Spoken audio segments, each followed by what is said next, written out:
Hello दोस्तों, स्वागत है आपका एक बार फिर से इस डरावने सफर में। आज हम आपके लिए फिर से लेकर लौटे हैं सच्ची डरावनी कहानियां। और आज की कहानी भेजी है हमारे सब्सक्राइबर मोहित जी ने। यह एक सच्ची घटना है जो कि उनके साथ घटित हो चुकी है। तो चलिए चलते हैं आज की अपनी कहानी की ओर। इस कहानी को हम मोहित जी के ही नजरिए से सुनते हैं। दोस्तों, इस कहानी को सुनने से पहले आप हमारे इस चैनल को सब्सक्राइब जरूर कर दें और बेल आइकन पर प्रेस करके ऑल पर सिलेक्ट करें ताकि आपको हमारी आने वाली सभी नई कहानियों की अपडेट मिल सके सबसे पहले। उस रोज पिताजी बहुत खुश थे, और होते भी क्यों ना, आखिर मेरी बहन का रिश्ता जो पक्का हुआ था, कुछ महीनों में शादी की सारी तैयारियां भी करनी थी। उस रोज देर रात पिताजी घर ही लौट रहे थे। इधर घर पर उनका इंतजार ही हो रहा था, क्योंकि उन्हें घर लौटने में काफी देर हो गई थी कि तभी किसी ने घर का दरवाजा खटखटाया। मेरे भाई को लगा कि पिताजी आ गए। जब उसने दरवाजा खोला तो उसने देखा कि विजय सामने खड़ा है और वो बुरी तरह से डर कर हाँफ रहा था। तभी मेरे भाई ने कहा कि विजय भैया, क्या हुआ? आप इतना डरे हुए क्यों हैं? थोड़ी देर तक तो विजय ने कोई जवाब नहीं दिया, लेकिन मेरे भाई के कई बार पूछने पर विजय ने बताया कि चाचा जी को किसी ने जान से मार दिया है। उनकी लाश गांव के बाहर सड़क के किनारे पड़ी है। ये सुनकर हम सबका चेहरा एकदम से उतर गया और हमें विजय भैया की बात का विश्वास नहीं हुआ।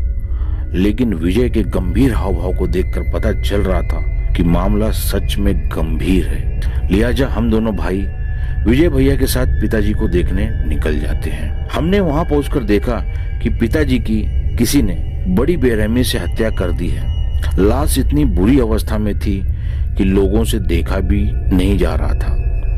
लगभग 2 हफ्तों के बाद जब अंतिम संस्कार पूरा हुआ, तब मैंने माँ से पूछा कि अब तो पिताजी नहीं रहे, तो अब घर कैसे चलेगा और तय समय पर दीदी की शादी कैसे होगी? इतना सुनते ही माँ कहती है कि सब कुछ तय समय पर हो जाएगा, तू उसकी चिंता मत कर, तू अपनी पढ़ाई पर ध्यान दे। इसी तरह 3-4 महीने बीत जाते हैं और शादी का दिन भी नजदीक आ जाता है। और अब शादी के लिए बहुत पैसों की जरूरत थी। शादी से कुछ दिन पहले मैं अपने चचेरे भाई विजय के साथ अपनी माँ के पास गया, ये पूछने के लिए कि अब तो शादी सर पर है और पैसों का कोई इंतजाम भी नहीं हुआ है।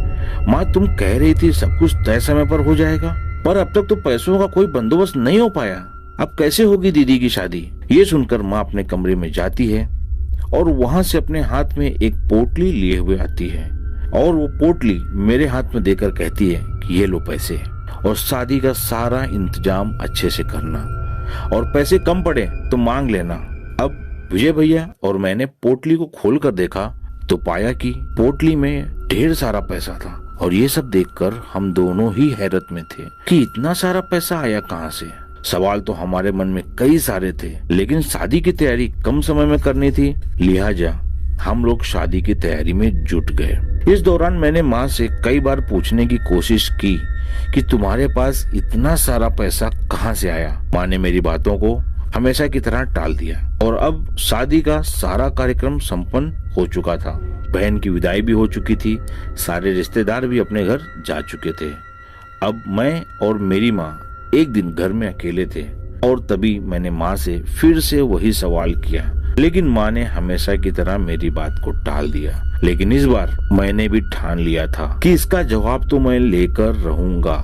इस पर माँ ने मुझे बताया कि दरअसल तुम्हारे पिताजी की हत्या किसी इंसान ने नहीं की थी, बल्कि 2 प्रेतों ने की थी, जिनकी मठिया गांव के बाहर पुराने रास्ते पर बनी हुई है। उस रात जब तुम्हारे पिताजी घर लौट रहे थे, तब रास्ते में अंधेरे की वजह से गलती से तंबाकू खाकर उन्होंने उनकी मठिया पर थूक दिया था, जिस वजह से वो दोनों प्रेत अत्यधिक क्रोधित हो गए और गुस्से में आकर उन दोनों ने तुम्हारे पिताजी की जान ले ली। लेकिन बाद में उन्हें अपनी गलती का एहसास हुआ और उसी रात वो दोनों प्रेत मुझसे मिलने आए और साथ ही उन्होंने अपने किए की मुझसे माफी भी मांगी और मुझे ये भरोसा दिलाया कि हम आजीवन तुम्हारी देखभाल करेंगे, मगर शर्त ये है कि तुम हमारे बारे में किसी से कुछ नहीं कहोगी।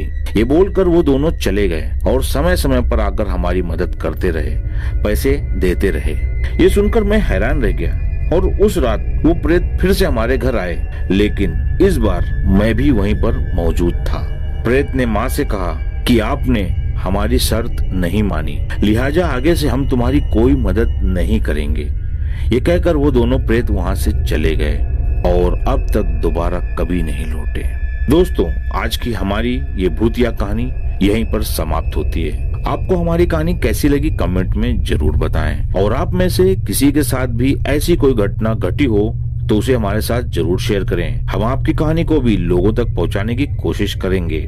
आशा करता हूं कि आपको मेरी आज की कहानी जरूर पसंद आई होगी, इसलिए वीडियो को लाइक और शेयर जरूर कीजिए। मिलेंगे आपसे अगले वीडियो में, तब तक के लिए आप अपना ढेर सारा ख्याल रखें।